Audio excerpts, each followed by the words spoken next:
built just for two. Wait a minute, Laura. Savior of the universe? More like masterpiece of madness. Welcome back, sci-fi fans. Today, we're diving into the gloriously campy rainbow-blasted world of Flash Gordon, 1980.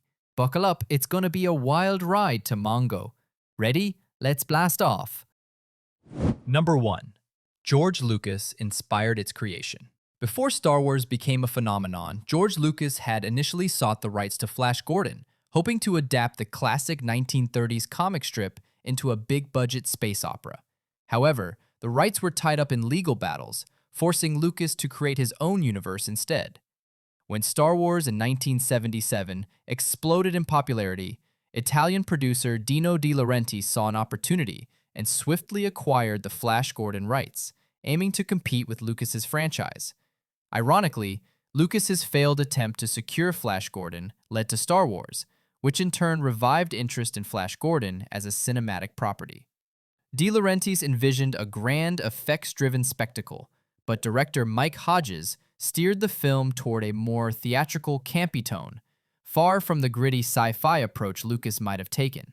This twist of fate makes Flash Gordon a fascinating what-if in cinema history, as it exists in the shadow of the franchise it indirectly inspired. Number 2. Sam J. Jones was a total newcomer. Sam J. Jones, a former U.S. Marine and fitness model, had almost no acting experience when he was cast as Flash Gordon. His only prior role was a minor part in the TV series The Incredible Hulk. Jones was discovered at a Hollywood party where his all-American looks and physique caught the attention of producer Dino De Laurentiis. Despite his lack of training, Jones brought raw charisma to the role, though his performance was later deemed uneven by the studio. Due to conflicts with director Mike Hodges, reportedly over Jones's line delivery, much of his dialogue was re-recorded by voice actor Peter Marinker in post-production. Jones's voice remains in some scenes, creating an odd inconsistency. Despite the challenges, Jones's earnest portrayal became iconic, and he later embraced the film's cult status, even reprising his role in Ted 2012 as a self-parody. Number 3. The studio wanted a big-name lead. Before settling on Sam J. Jones, the producers considered several established actors for the role of Flash Gordon, including Kurt Russell, Nick Nolte, and even Arnold Schwarzenegger, who was still rising to fame. However, director Mike Hodges insisted on casting an unknown, partly to keep costs down and partly to avoid comparisons to Star Wars' Mark Hamill. The studio reluctantly agreed but remained skeptical, leading to tension during production.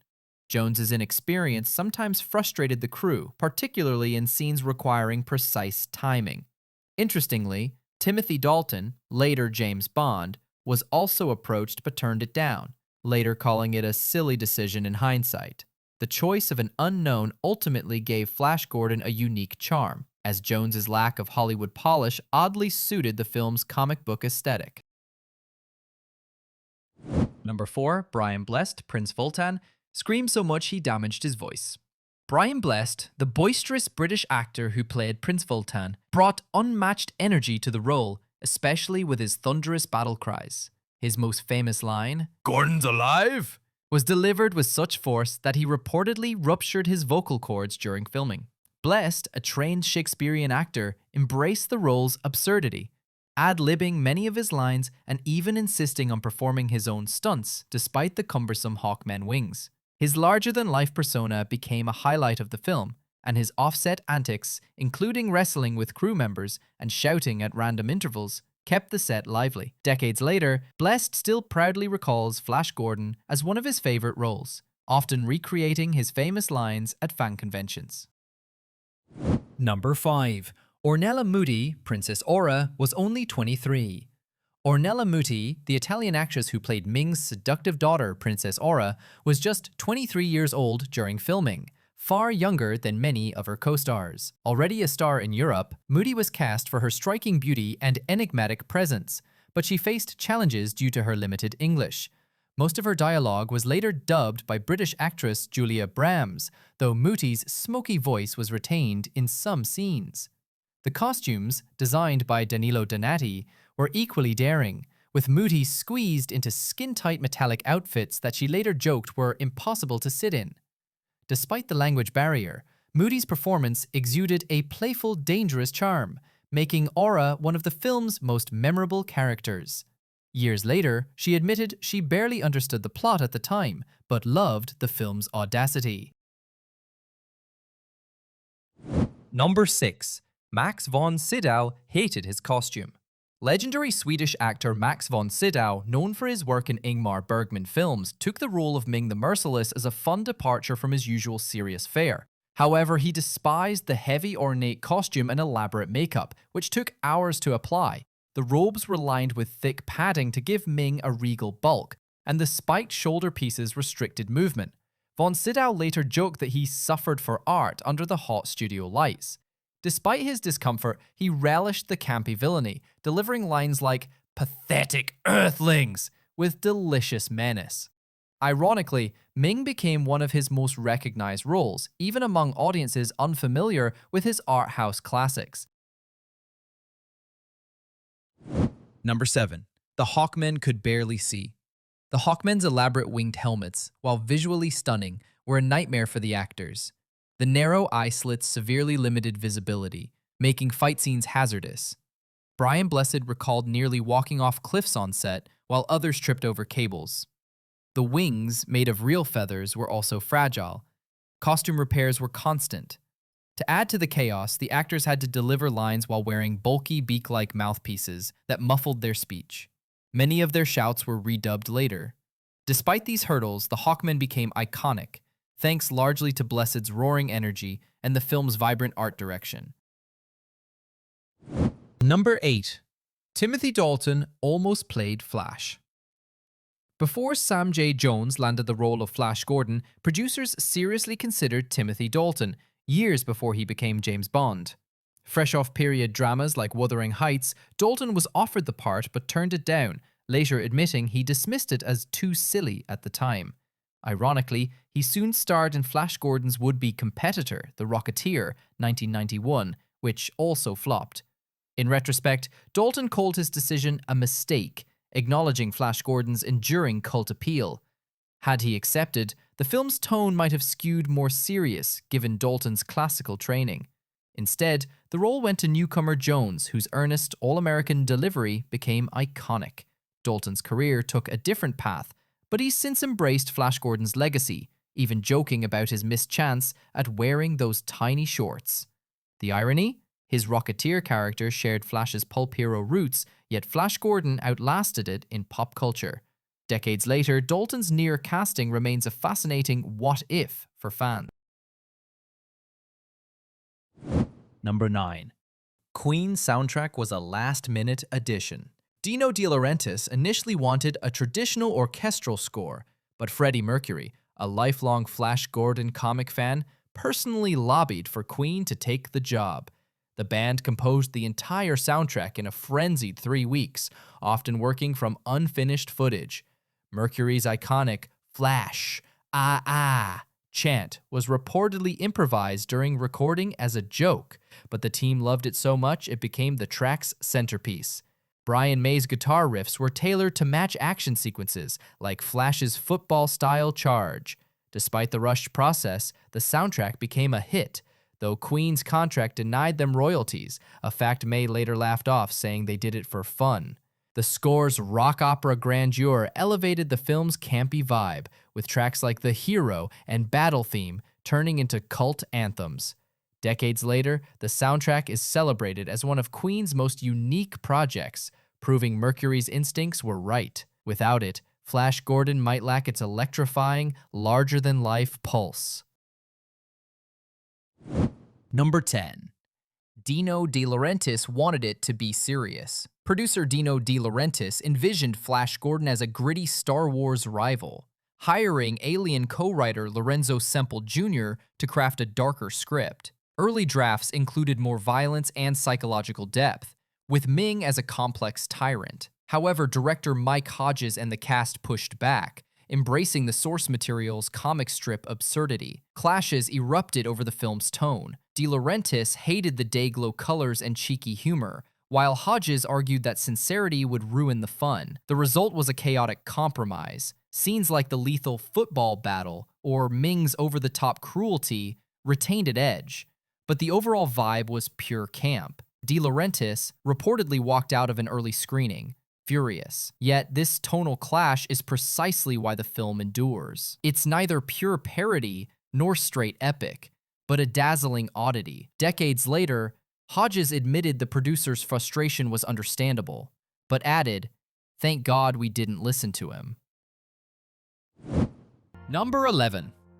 The film was a flop in America. Flash Gordon opened in December 1980 to dismal US box office returns, $27 million against a $20 million budget, and scathing reviews. Critics derided it as a $20 million comic book, The New York Times, and a neon-drenched mess, Variety. Audiences expecting Star Wars-level sophistication were baffled by its campy excess. However, in Europe, especially the UK, it thrived thanks to Queen's soundtrack and a better-aligned appreciation for its humor. British audiences embraced its panto-like theatrics, and midnight screenings fueled a cult following. By the 1990s, US reappraisals began, with Mystery Science Theater 3000 and Family Guy homages introducing it to new fans. Today, its initial failure is a footnote. Conventions sell out, and 4K restorations draw crowds. Sam J. Jones jokes, "America just wasn't ready for us." The film's redemption arc mirrors Flash's own journey, written off at first, but ultimately triumphant. Number 12. The script was rewritten daily. Chaos defined Flash Gordon's production, with pages often rewritten hours before filming. Sam J. Jones recalled receiving lines scribbled on napkins, while Topol, Dr. Zarkov, routinely ignored the script, ad-libbing technobabble. Brian Blessed famously refused to say, "I grow weary of this conversation," declaring it un-Voltan-like, and improvised his thunderous "dive" command. The infamous 14 hours to save the Earth line was added last minute to heighten urgency. Director Mike Hodges encouraged the spontaneity, believing it captured the serial's scrappy energy. However, it frustrated crew members. Cinematographer Gilbert Taylor quit over constant changes, forcing reshoots. The Hawkmen's entire introduction was restaged overnight when De Laurentiis demanded more action. This frenetic process birthed the film's uneven but endearing rhythm, where earnest speeches collide with absurd one-liners. Screenwriter Lorenzo Semple Jr. later called it the most insane job of my career, but conceded, somehow it worked. The script's instability ironically cemented its cult status. Every scene feels unpredictably alive. Number 13. Melody Anderson, Dale Arden, had a remarkable real-life backstory. Before becoming Dale Arden, Melody Anderson was working as a social worker in Canada, specializing in child welfare and addiction cases. She was discovered by a modeling scout while volunteering at a youth shelter, which led to her first acting roles. Anderson brought genuine warmth and intelligence to Dale, a character she saw as more than just a damsel in distress. During filming, she clashed with producers over Dale's characterization, insisting the character show more agency. Her background in crisis counseling helped her navigate the chaotic production, often mediating between frustrated cast members. After Flash Gordon, Anderson returned to social work, eventually becoming a leading expert on addiction intervention. She later joked that dealing with Ming's forces was easier than her real-world work with at-risk youth. Number 14. The film's excessive footage created post-production nightmares. The production shot over 1 million feet of film, enough to make 5 average movies, creating a logistical nightmare in editing. Director Mike Hodges and editor Malcolm Cook spent months sorting through vastly different takes of each scene, with some sequences existing in dozens of variations. The Hawkmen battle alone had enough footage for a 40-minute sequence before being trimmed to just a few minutes. This excess came from constant improvisation, technical issues with the elaborate sets, and Dino De Laurentiis demanding multiple versions of key scenes. The editing team worked around the clock, with Cook reportedly surviving on amphetamines to meet deadlines. Lost footage included an extended wedding sequence, more scenes with the Arborians, and a subplot about Ming's origins. Some outtakes later surfaced in international TV versions, creating multiple bootleg cuts among fans. Number 15. Flash's football moves were more than just a comic nod. The football sequence wasn't just a callback to the comics, it became one of the most physically demanding scenes to shoot. Sam J. Jones, a former athlete, performed all his own stunts, including the full-speed tackles that left several stuntmen with bruises. The guards' costumes were intentionally padded to allow for rougher action, with Jones hitting them with such force that some helmets flew off camera. Director Mike Hodges originally planned an even longer sequence, showing Flash using various sports moves against Ming's forces, but test audiences found it too silly. The remaining footage perfectly captures the character's all-American appeal while showcasing Jones's natural athleticism. Interestingly, the football concept was nearly cut entirely when producers worried it would date the film, but Hodges fought to keep it as Flash's signature fighting style.